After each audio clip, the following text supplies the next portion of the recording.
So tonight we had a sandstorm that was extremely intense. As you can see, it filled up everything with sand. Pretty much everywhere. This was perfectly clean. Well, not perfectly, but it definitely wasn't filled with sand like this. The wind was so strong, probably over 70. I thought the house was going to flip over. It was just sitting there rocking. Not rocking, but creaking and flexing in the wind, which I guess is, the point of wood structures. But it was definitely scary. So, really excited to get this on the foundation.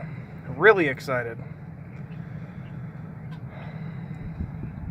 That's going to be the next step. We got to wait 2 weeks, and then we'll be getting everything here.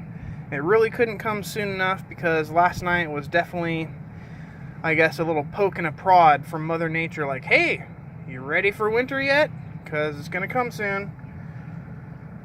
So that's about all we got going on now.